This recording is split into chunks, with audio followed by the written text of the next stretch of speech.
Big love and respect, dissidents. Welcome back. Much love and respect.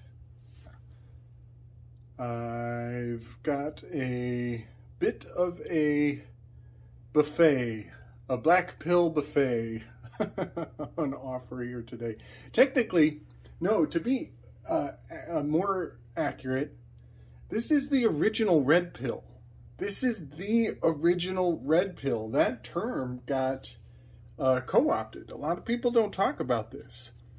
But the original red pill documentary was done by a woman who was planning to infiltrate the men's rights movement. And she wanted to debunk them and shame them and expose them. And so she started going to men's rights groups and meetings and researching and looking into what they're all about. And what she discovered is so important. And wouldn't you know, they took the term that she did a documentary, I believe, called The Red Pill. And wouldn't you know, they flooded the zone. They paralleled the shit out of the term red pill and misappropriated it, and they turned it into fucking left versus right. So she might have, she probably could have chosen a better title, because it did. It got misunderstood. And the original red pill, ladies and gentlemen, I don't think many people realize this. The original red pill was about men's rights. What she discovered was she thought she was going in to reveal how men have privilege, how men are the privileged class. And she thought she would be able to highlight the hypocrisy of the term men's rights. And I have to admit, before I saw her work, I agreed with her initial premise. I thought the term men's rights was redundant. And lo and behold, the realization, that was a cornerstone realization for me. Because it turns out we all got it bad. We all have a rough path. And there is nobody with privilege. We are all equally fucked to the max. And one of the topics that she really drove home with that project was the aspect of circumcision, and as well the aspect of the prison industrial complex, and how, you know, the shittiest jobs on earth are dumped on the male population. So that term red pill actually is more appropriate for what we're talking about today. You know, I talk about the red pill in a lot of different contexts than what other people have generalized it out to. You know, I think of the red pill as the OG red pill is the placenta, in which case we've all been castrated from the red pill. This is the initiation that our mama was supposed to partake of to instill, you know, all the T cells, the nutrients, the full estate of the baby. You know, Kirk Kallenbach's work talks about the placenta a lot, but he doesn't really imply that the mother should be eating it. Leave it to me to take things too far. The placenta is the original red pill, but also the next level of initiation, once the placenta is removed, is the, let's see,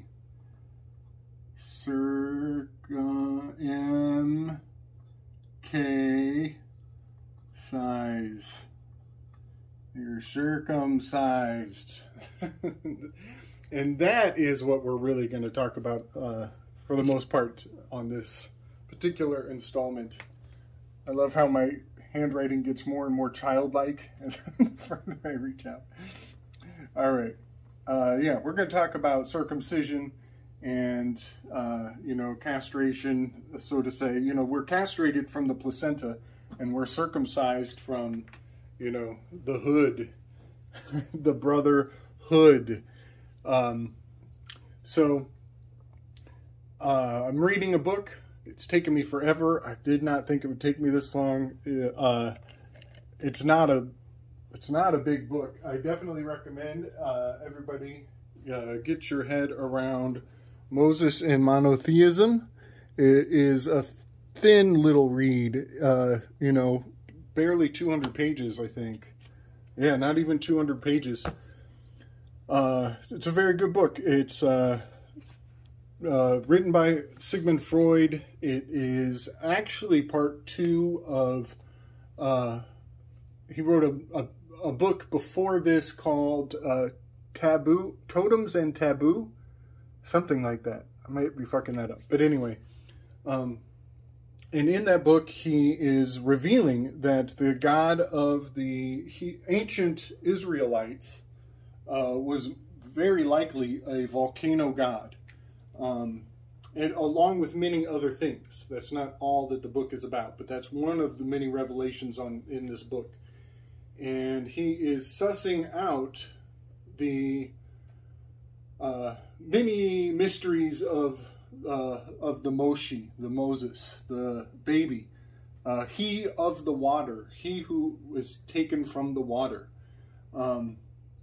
But I want to point out in his title, he has the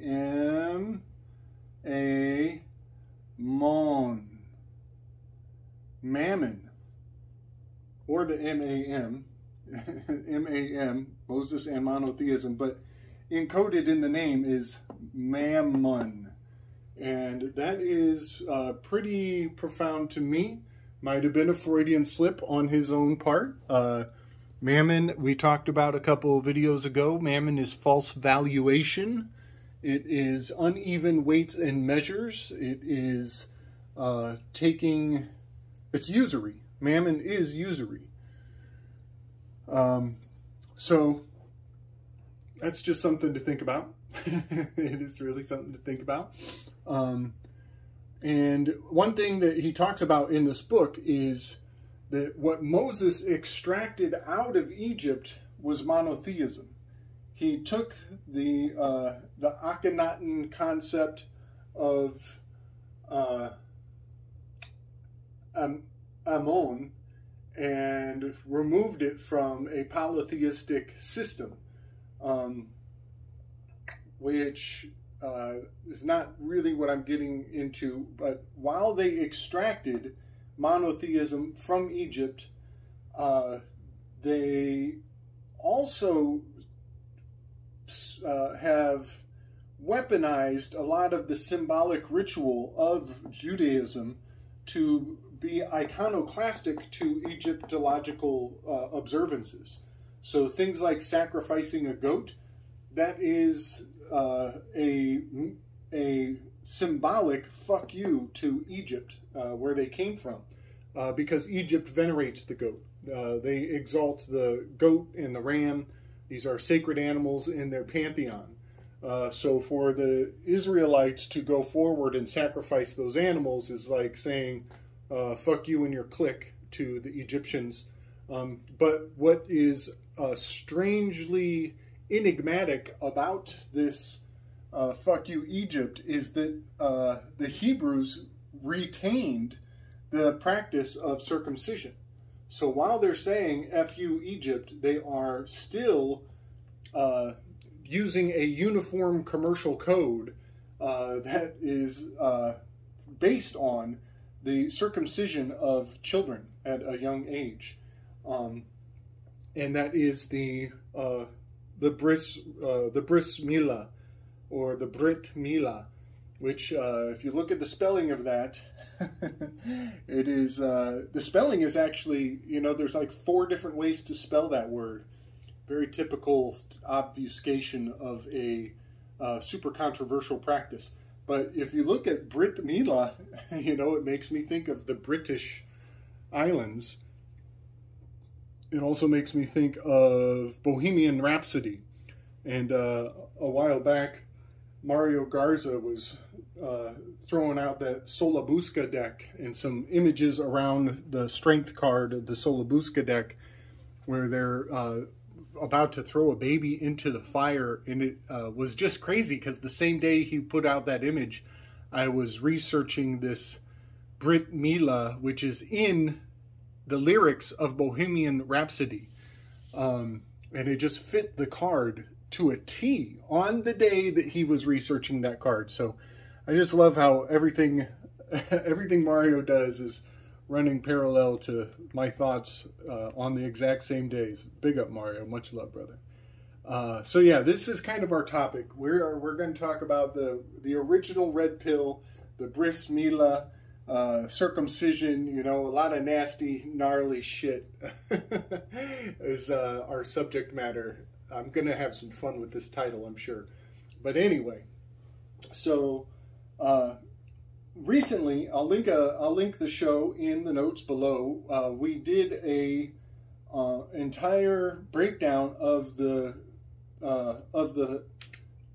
series called Moon Knight, and everybody is aware of this. If you've been watching my stuff, that's Moon Knight, MK.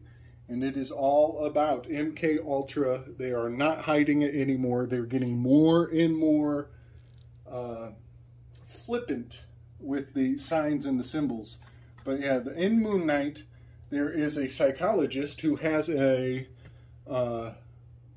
is the nemesis, the antagonist of the film, Arthur Harrow, and he plays many roles. In one of his many roles, he is a shrink or a psychiatrist in a mental ward. And in the corner, he has an umbrella.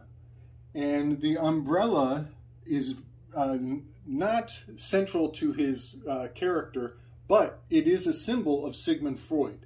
The umbrella is absolutely a symbol of Sigmund Freud.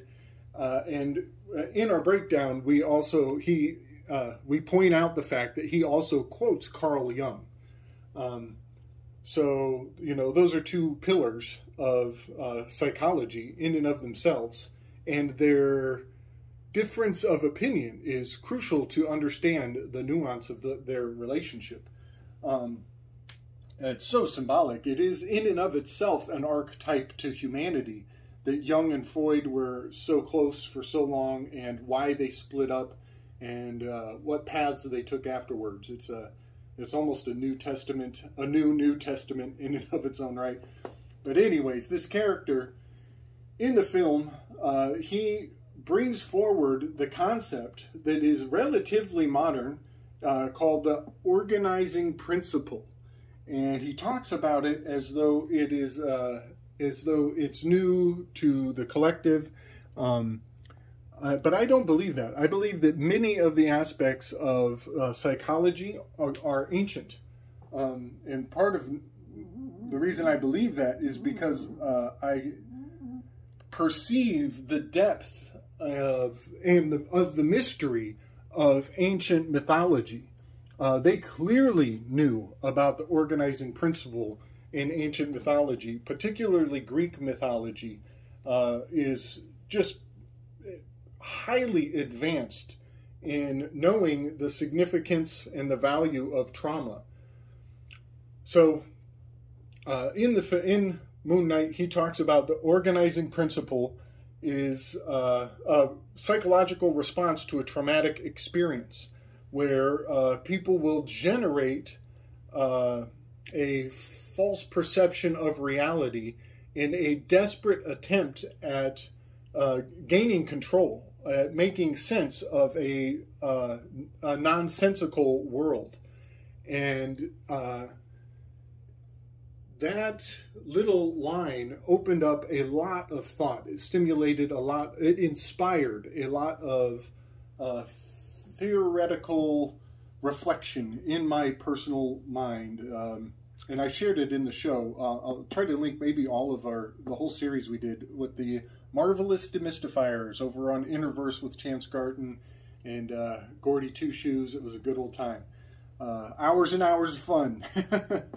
So organizing principle is so profound to me. And, you know, I went on a rant on that show with the guys, and I think I covered most of what I wanted to say, but I want to bring it forward and focus on it in this particular installment because it's got the Cybele, Prince Cybele on the end. And the Prince Cybele principle is utterly profound because I believe that, you know, this circumcision is a capstone.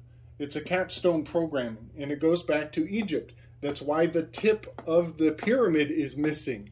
They're telling you that the secret to their success was a removal of the top of that phallic symbol.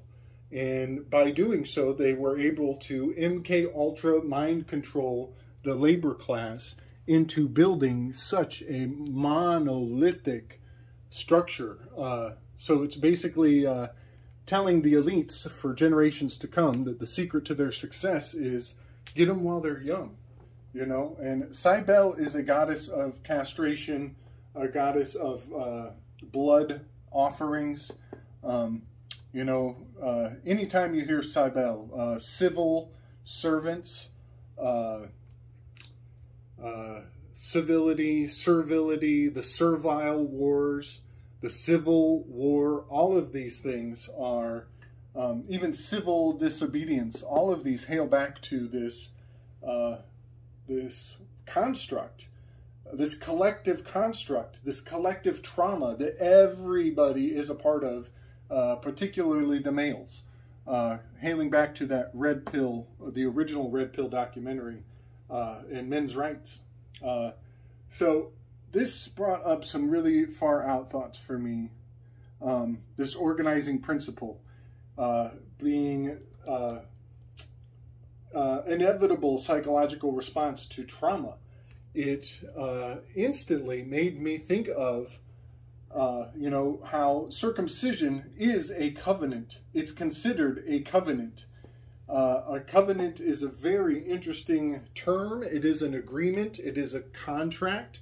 You know, when your mother is having contractions, you know, she's probably praying to some higher power. She's probably negotiating the terms of her life going forward. She's rethinking the terms and conditions.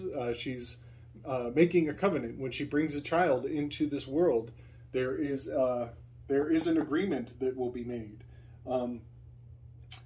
And the word covenant very much makes me think of the word government, and how government is a social contract.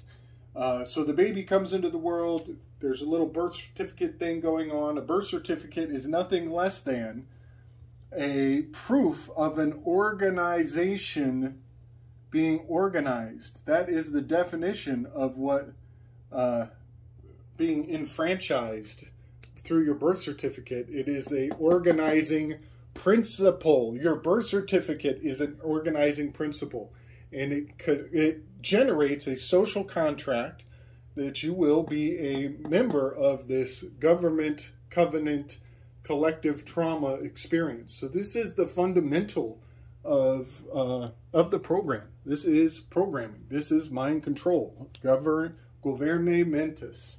All of these ingredients are really very profound. It's a much larger subject than I can bring to bear on this tiny little dry erase board, but we're going to do our best. So yeah, we've got a collective trauma. We've got this social contract going on, which is unwritten in words. There's no, you can't go somewhere and say, okay, what am I not agreeing to agree on? What are the terms and conditions of this covenant of the collective trauma that generates government, which is an organizing principle? And the answer is not obvious. It's implied. It's not explicit. It is implicit. It is implicit in certain events that we all share, certain traumatic experiences that they take you out of your classroom and put you in front of a television and tell you that there's a teacher going up into space, which doesn't make any sense at all, and then they blow her the fuck up in the sky. That's the Challenger mission. They took all the kids out of class. They across the nation, we all were taken out of class and put in front of the television so they could broadcast the Challenger exploding. The name of the fucking craft is the Challenger. So anybody who wants to challenge this collective trauma gets blown the fuck up. And it's a teachable moment. And they even put the word teacher in the chalice. This is a vessel. This is a cup. The chalice of the Challenger is a crucible, a sacred crucible. And it definitely was the chalice of anger. You know, this is the, here, watch this, 2-year-old. T-W-O-Y-E-A-R,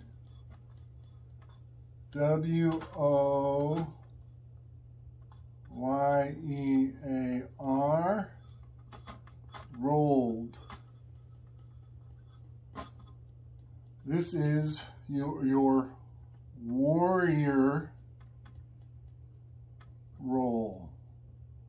Circumcision is creating a proxy warrior class. You are given your warrior role as a 2-year-old. When you start to learn how to walk, you're also starting to learn how to be defiant, how to be, express how fucking pissed off you are that somebody fucking chopped your dick a year ago, 2 years ago, whatever. So yeah, 2-year-olds are very feisty little boogers, and for a good reason, you know. So the Challenger is a collective trauma. It generates this social contract that we will all obey the covenant of the government and the organizing principle that the collective buys into, subscribes to. Another wonderful example of this that was one generation before was duck and cover. And now you will notice cover is the covenant. Cover is the hood of the, the foreskin that is removed in the bris milah. And duck, that is induction. You're being inducted. Duck is a baptismal symbol. When you get your head ducked under the water, you are being baptized. And duck and cover was baptizing the children with adrenaline. You know, every child, man and boy and girl, were both traumatized by this duck and cover. Some asshole in the government has a fucking button that can fucking turn you to ash instantly. So psychopathic. The collective trauma of it is so psychopathic that we don't even see it. We choose not to even speak of this social contract and what the true terms and conditions really are. And they are quite simple. It's just fear. It's straight fear all the way. And so you'll notice, again, you know, same thing happens here with COVID. It is the COVID is a covenant. It is the covering. This is your face mask that they put on those poor children. You know, removing their social cues, putting on this sacred garment, this persona, this mask, out of fear, as a fear response. You agree to interface. You are entering your face into this fictional realm when you put on the theatrical mask, which the theatrical masks, like the standard smiley face, frowny face masks, those are also symbolic of the eclipses. A mask is a symbol of the eclipse, and eclipses have been used for mass mind control for hundreds and hundreds of years to generate fear, or even the illusion of being able to forecast future outcomes, as astrologers can foresee these eclipses and generate a lot of mind control theatrics as a result. So you're interfacing with the social contract when you put on the mask to pledge your allegiance to fear, to the duck and cover, that all challengers must be destroyed. So I think I'm getting my point across. I'm just going to move into, you know, the insurance.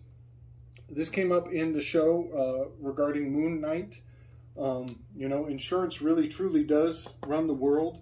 If they can give you one single example of a fearful outcome, then they have an excuse to control your decision making going forward, and, you know, steer the steers with fear in their ears. It's really far out. So insurance is a really dark topic. It goes back to one of the first pharaohs in the Bible was actually able to convince the population to pay him money while they're alive to ensure that they had a sanctified burial place.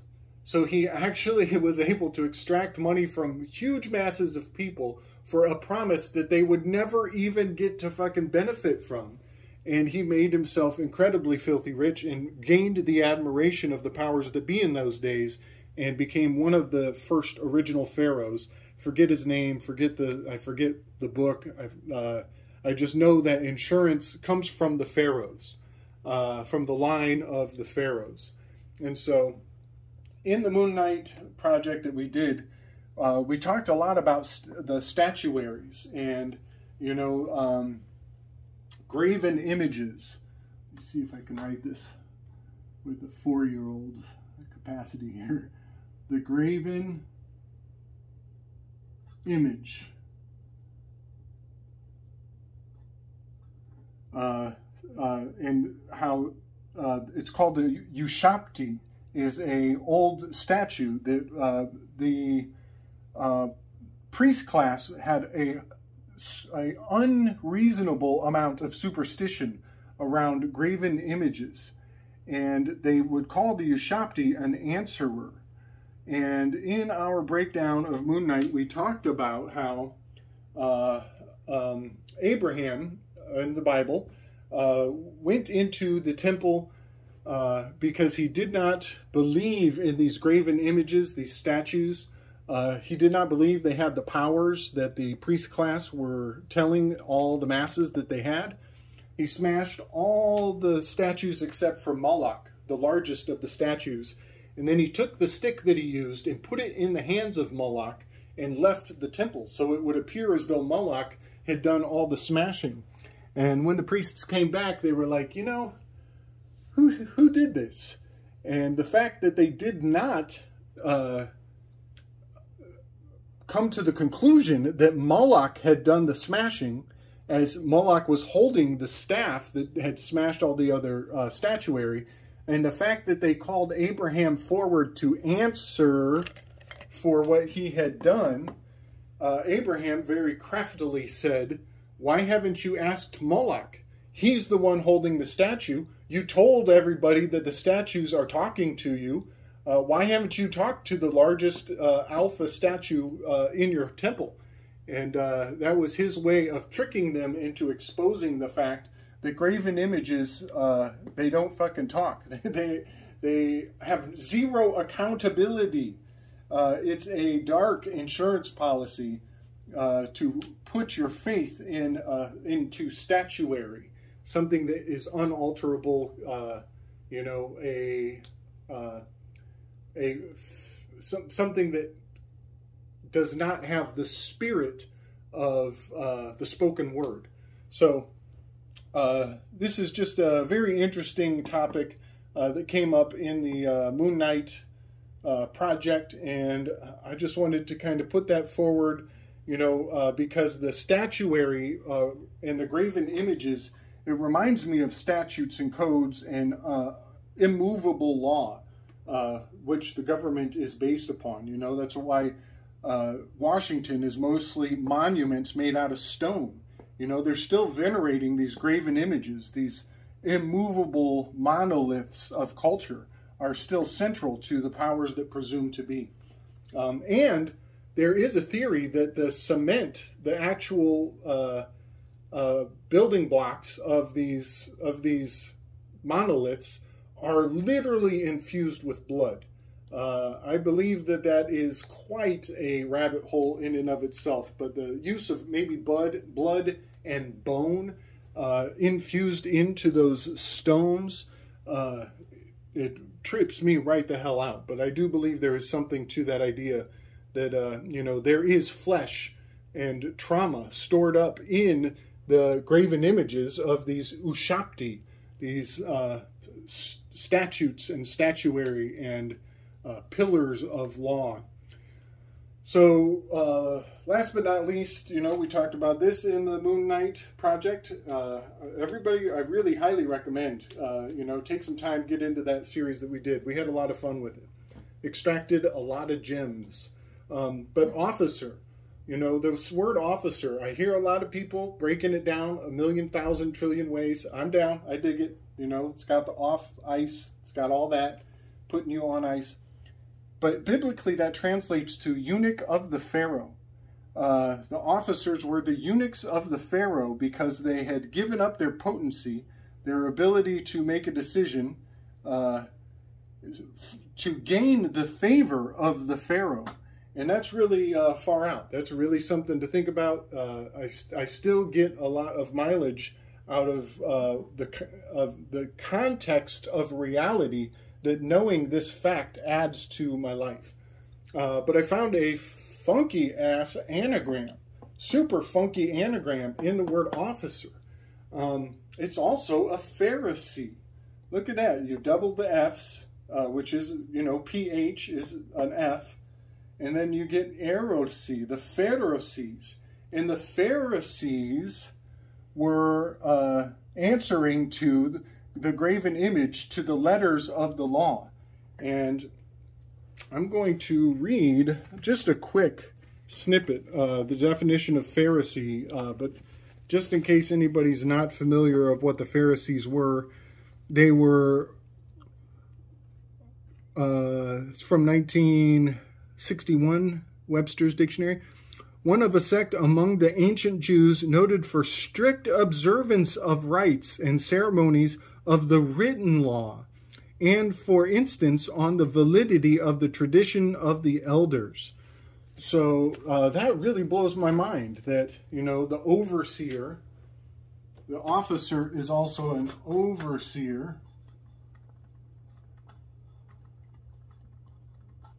And the overseer was they're overseeing the workers in the fields. You know, the overseer is the slave driver. He's cracking the whip, and he's overseeing the observance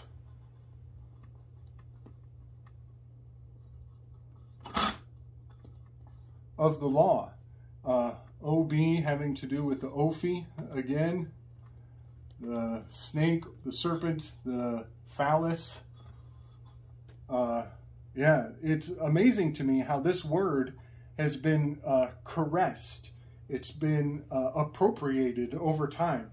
Dylan Secosio talks about this in his works, how there is this this process that cultures who have gone through a civil war will take a term from pre-Civil War, and they will embrace it, and it becomes a pet name, and they literally pet the word so it becomes smooth like a river stone. They smooth out the word so that it loses its edge. It loses its spite. Our spite for the word is smoothed over, and we embrace it until we begin to love our mask. So this is a pretty dark topic, but I figured, you know, it's one big fat horse pill. We might as well swallow it all at once. I just wanted to bring all of this forward. You know, reading Freud is very valuable. You know, he gets a real bad rap. He became a scapegoat in and of in his own way. But he knew he was going to. He knew that was going to happen. He talks about it pretty openly in his book. There is a ton of value in, embracing these pillars of our society, even cross-culturally. He started this book while he was living in Venice, and then he moved to the Brit Mila Islands of the UK, and was able to actually stretch his legs and express his thoughts even more openly as he was further removed from the Catholic Church. So yeah, I just thought I would share some of these revelations, and maybe put the red pill back into its initial context. Everybody turned that into a fucking Donald Trump thing, and that's just not what's up. That is not what's up. The original red pill had to do with, when you look into men's rights, you'll find out that even the privileged class, they're actually the most traumatized. This is why, let's do this. Let's talk about alpha. Alpha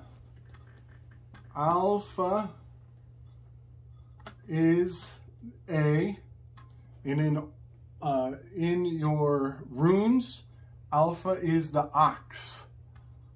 Also in Hebrew, it's aleph. Aleph is also the ox. And in Greek, the letter A is written like an OX. And the reason why the ox is the lead, the alpha, the first, the beginning, the initiation, the reason why is because an ox is a castrated animal, and it leads the herd. It is the bellwether. I'm running out of room. Look up bellwether. Bellwether. I'm gonna fuck this up. Bellwether. The ox is the bellwether. It leads the pack. And this is why the alpha leading the pack, the entire herd is following the ox in all that they can see. If the ox is in front of them, all that they can focus on, all that they look at is the scar. All they can see, what they are perpetually reminded of, is that this bellwether, this lead animal, has a scar. And that reminds them to fixate on their trauma, on the collective covenant of the trauma. And now I want to talk about the bellwether. The bellwether lead ox of the herd is wearing a bell so that all the animals can focus on the bell and be reminded to obey the scarred one, the castrated one. Well, that is what happened when the bells dinged on 9/11.